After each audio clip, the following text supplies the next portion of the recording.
안녕하세요. 김종업의 경제부동산입니다. 구독, 좋아요 부탁드립니다. 반포 4억, 잠원 5억 폭락한 아파트가 나타나더니 서울 곳곳에서 30% 내외로 급락한 실거래가가 무더기로 나오고 있습니다. 이들 30곳을 알아보고 부동산 심리가 꺾이면 단기간에도 크게 떨어진다는 사실이 여실히 드러났다고 할 수 있습니다. 특히 급한 사람들은 올 겨울이 기대가 되는 이유이기도 합니다. 갈수록 새로운 악재들도 쌓이고 여야 대통령 후보들이 부동산 정책에 사활을 걸고 있어서 장기적 전망도 밝지 않습니다. 그렇다면 현장을 가볼까요? 유료상담은 010-3999-8808 전화 주십시오. 지금 30% 폭락 매물 30곳 매도자가 초초 급매 쏟아내면서 서로 경쟁 불붙었어요. 다주택자를 풀어라. 지금까지 왜 이렇게 다주택자들을 꽁꽁 묶어놓는지를 모르겠어요. 빨리 매물을 유도시키려면 양도세라든가 또는 보유세 이 부분에 대해서 적절한 조치가 필요해 보입니다. 자, 이제 2021년 부동산 시세 세 가지 시나리오, 이거 아주 중요하죠. 자, 시나리오는 뻔한데 갈수록 분명히 하락장은 이제 코앞에 왔어요. 코앞에. 근데 바로 떨어지느냐 아니면 한 박자 쉬었다 떨어지느냐 또는 폭등론자들처럼 끝까지 올라가느냐. 저는 중도론자라고 여러 번 얘기했습니다. 결국은 아파트는 우상향한다는 주의예요.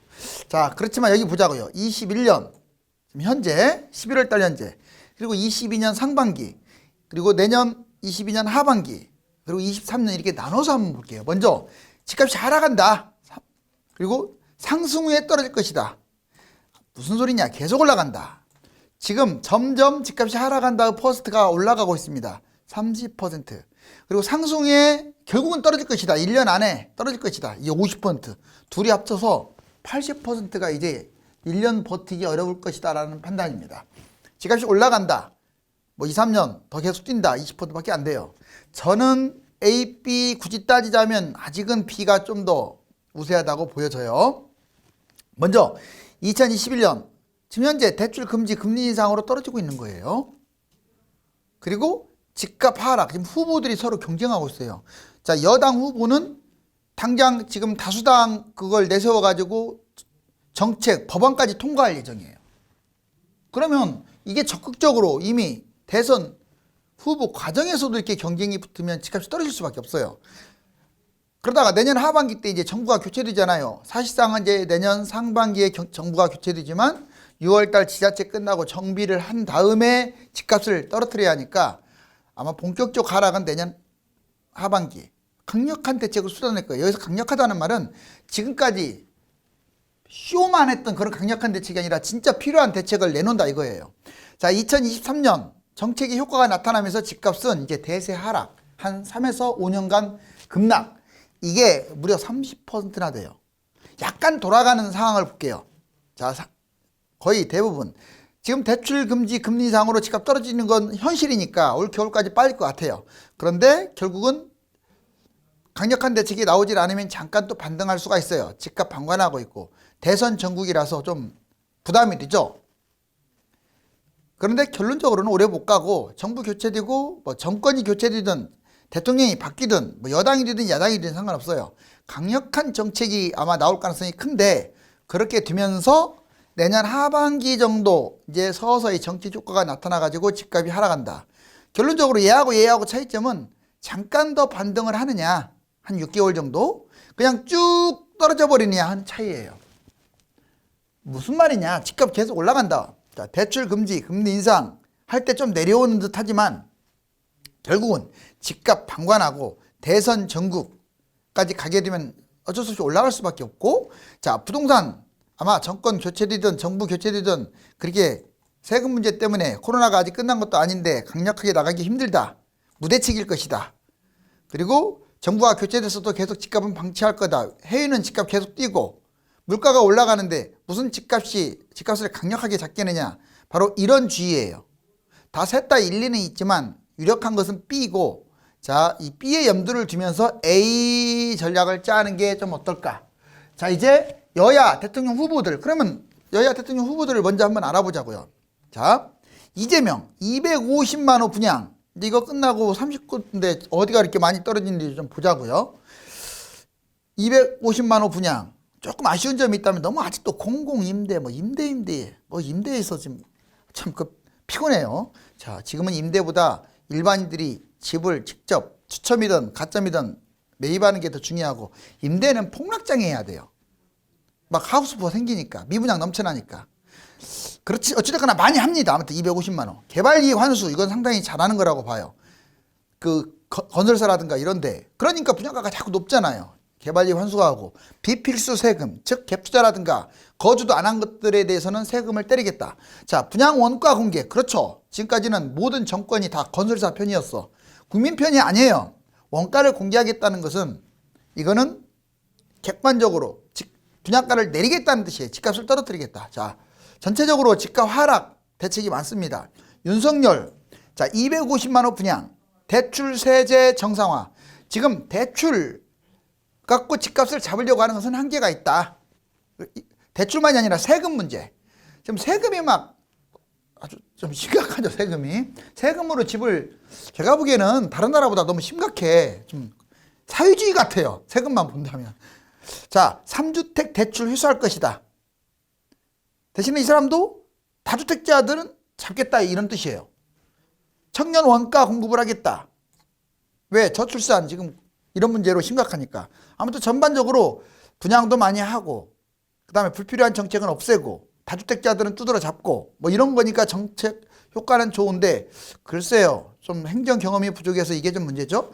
홍준표, 자, 용적률이란 뜻이에요. 용적률을 1500%까지 확대. 즉 몇만 호를 분양하겠다는 것은 아직 구체적으로 얘기 안 했지만, 이런 것들은 다 그냥 표밖에 안 된다. 실질적으로 현실적인 용적률 확대를 통해서 집을 많이 짓겠다. 불필요한 규제 역시 폐지하겠다. 10년 보유. 지금까지 2년 보유하고 거주하니까 비과세니까 다 1주택자들도 집값 투기하고 막 그러잖아요. 그래서 그 경기 어디냐. 10년 동안 보유해야 비과세다. 다른 나라 이런 경우 많아요. 어디는 거주를 안 하면 영원히 비과세가 없어요. 자, 이처럼 이거 상당히 좋은 제도 같아요. 투기로 접근을 못하죠. 그러면 청년 4분의 1 값으로 하겠다. 청년들에 대해 신경 쓰네요. 자, 전반적으로 역시 집값을 떨어뜨리는 정책이 좀 많은데, 다만 정말 이게 가능할지에 대한 의문점은 생기네요. 다들 장단점이 있어요. 안철수, 김동연 이 후보 각각 2개씩 보자고요. 먼저 안철수, 민간주택 공급을 많이 하겠다. 왜 정부가 자꾸 나서느냐. 이 말은 맞다고 봐요. 자, 부동산 정책, 이것을 계속 국토부 장관한테 맡기지 않고 아예 그냥 국무총리나 부총리나 대통령이 직접 챙기는 이런 현상으로 가겠다. 그렇죠. 국토부 장관이 해갖고 지금 잘 된 거 하나라도 있습니까? 월급만 축냈지. 자, 그 다음에 이번에는 김동연, 이분도 아주 똑똑한 분인데, 주택수 세제 정책, 주택수 대비해서 세금을 때려버리겠다, 이런 말이에요. 누진세하고도 비슷한데, 뭐 세금뿐만 아니라 여러 가지. 기득권 탈피 정책. 지금까지 우리나라가 집값이 뛰었던 것은 기득권, 즉 언론, 건설사, 돈 많은 사람, 부자들, 이 편에 섰기 때문에 이런 문제가 생겼다. 현실성 문제는 좀 있지만 둘 다 상당히 긍정적으로 보입니다. 서울 집값 30% 폭락. 어제도 얘기했지만 보세요. 여기에 구체적으로 아파트가 안 나온 것은 아시아경제에서 나온 건데, 그 아파트 생각하는 거예요. 너무 많이 떨어져서. 자, 7억 3,800만 원짜리가 6억으로, 광진구 12억 8천짜리가 8억 5천, 이미 지금 30% 분규됐어요.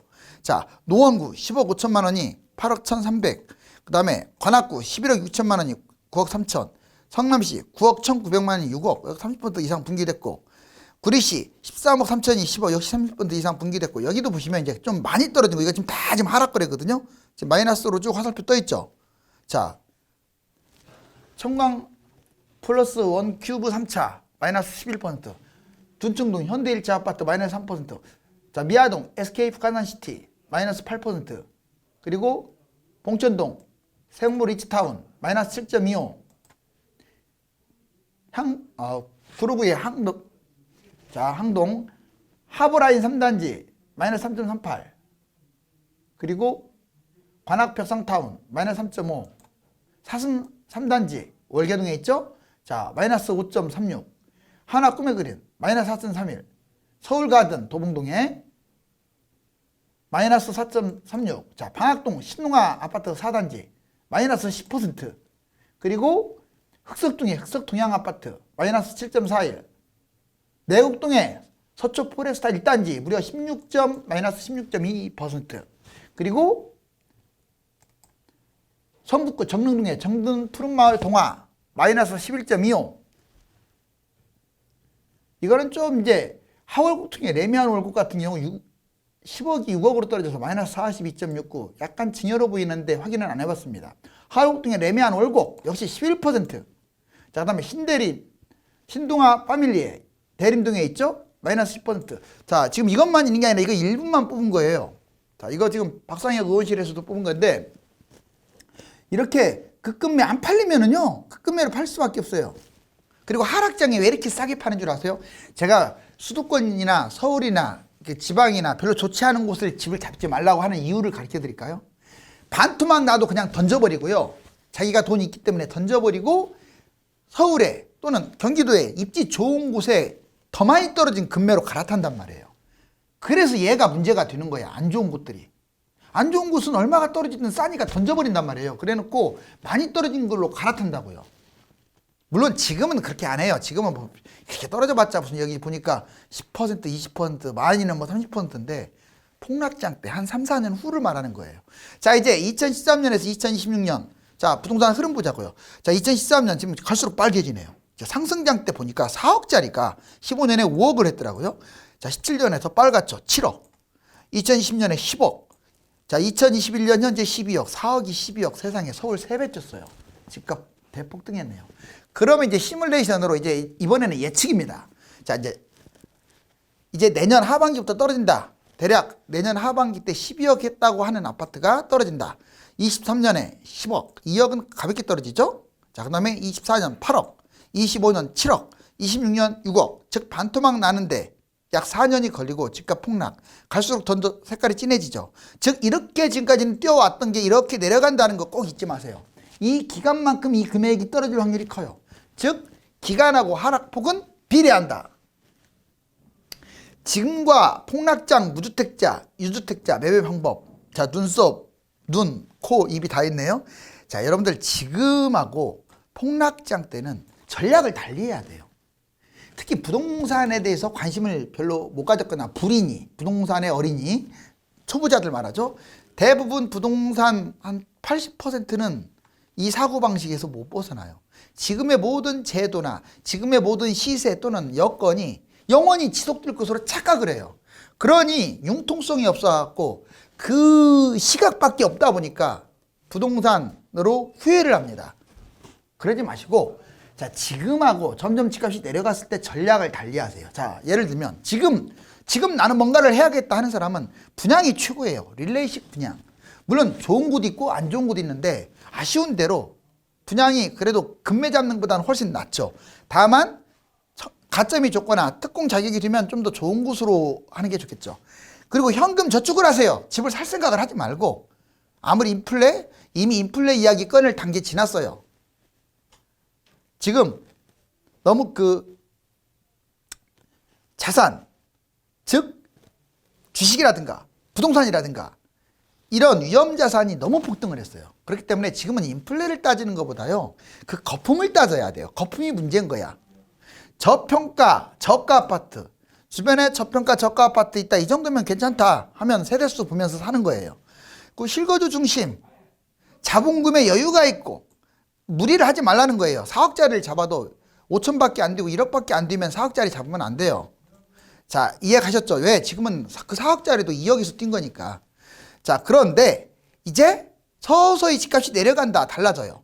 그렇게 되면 서울하고 인접지역 중심으로, 인접지란 말은 경기도, 서울에서 가까운, 특히 강남에서 가까운 이곳들 중심으로 우선을 쳐다보는 거야. 지금은 꿈같은 얘기에 너무 비싸니까 이거 본다는 것도 좀 한계가 있죠. 두 번째, 이제는 무조건 분양만 보면 안 돼요. 금매와 분양 관련. 여기서 분양이란 말은 분양, 그때는 분양권. 왜? 분양권 전매 가능할 거예요. 미분양도 엄청 나올 거예요. 3기 신도시 물량이 많아서 한 3, 4년, 집값이 한 1년 정도는 떨어지면 미분양 막 나옵니다. 3기 신도시도 그래요. 자, 금매 분양을 선택하고 폭락한 아파트, 비싼 아파트가 많이 떨어져요. 고가 아파트, 이런 것들 중에서 골라라. 그리고 이때는 실거주 중심이 되면 안 돼요. 폭락장에는 웬만하면 실거주도 필요하지만 투자 중심으로 해야 나중에 훨씬 더 좋아요. 그렇다고 해서 엉뚱한 데서 사라는 얘기가 아니라 좀 바운다리를 넓히세요. 이렇게. 자본금이 부족하더라도 약간 이제 폭락장이니까 약간 본인이 견딜 수 있는 정도로 무리해도 돼요. 이해가셨죠? 이때하고는 반대로. 그러니까 이렇게 내려갈수록 이제 따져봐야 한다 이 말이에요. 심심풀이로 한번 넣어볼까 이런 게 제일 위험해요. 청약 분명히 말했습니다. 괜히 당첨돼 갖고 후회하는 사람들 많아요. 심심풀이 땅콩으로 넣으면 안 돼요. 그냥 소신껏 넣어야 돼요. 나 여기 안 좋다. 나는 가점이 좋으니까 또는 특공 자격도 괜찮으니까 좋은 데만 고르자. 이렇게 가야 돼요. 특히 떨어질 때는 무조건 골라내야 돼요. 알았죠? 자, 그 다음에 내 집 마련은 결국은 해야 합니다.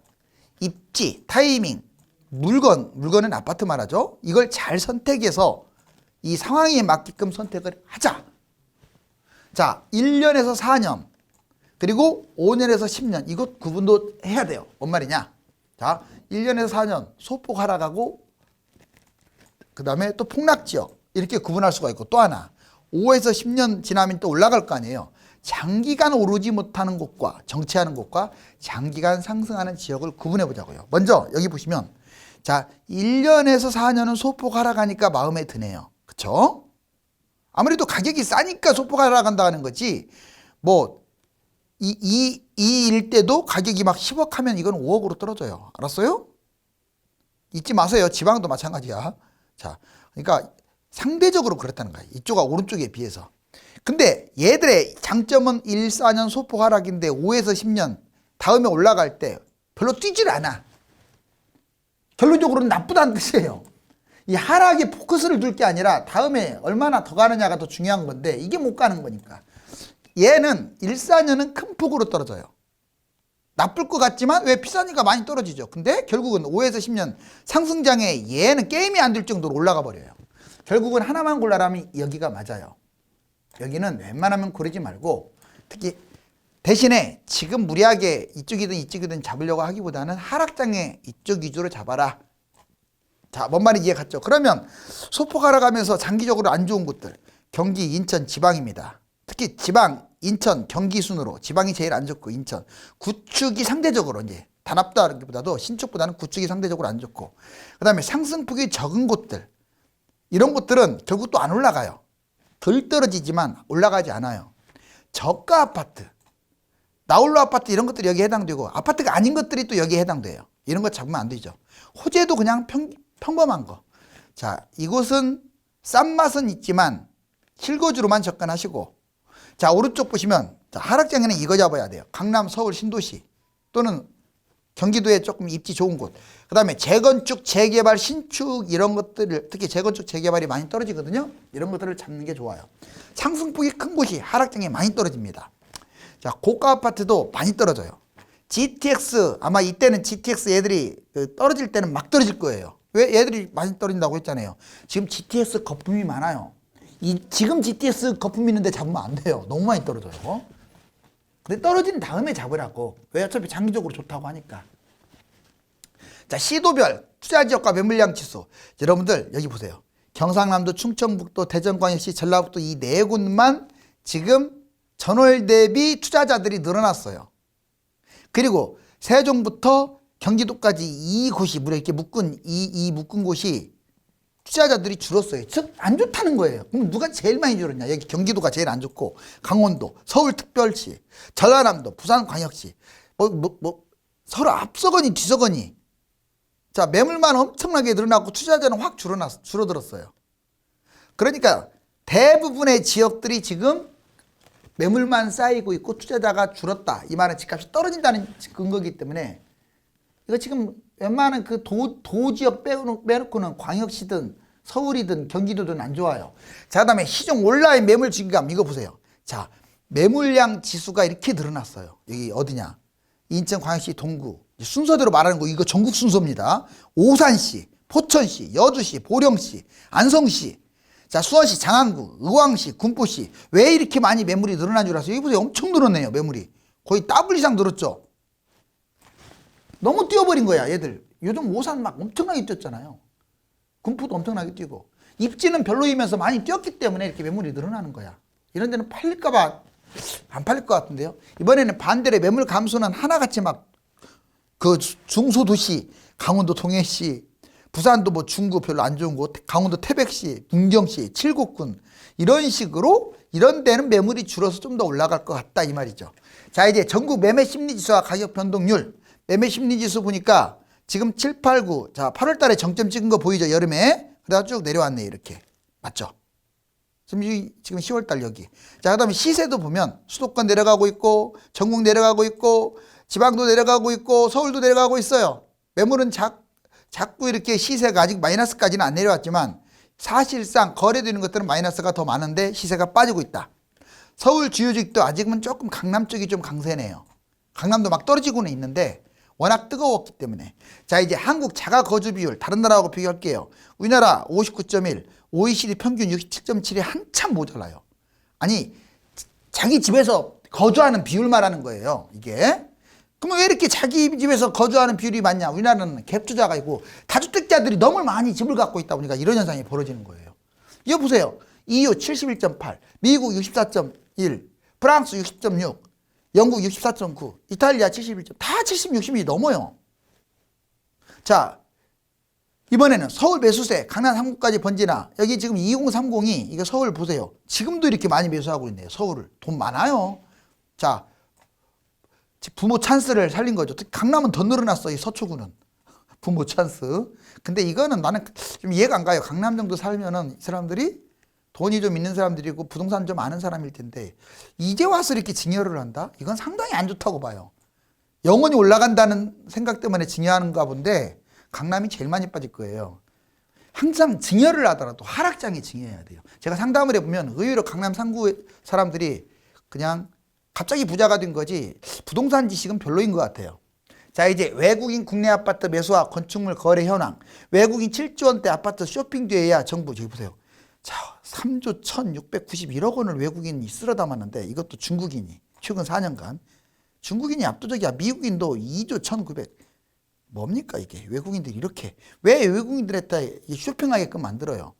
이것만이 아니에요. 건축물, 꼬마 빌딩을 포함한 건축물들 엄청 지금이 더 늘어났어요 이렇게. 자, 이렇게 되면 외국인들이 자꾸 집을 사게 되고 건축물을 사게 되면 부동산이 팍 빠져야 하는데 한계가 있겠네요.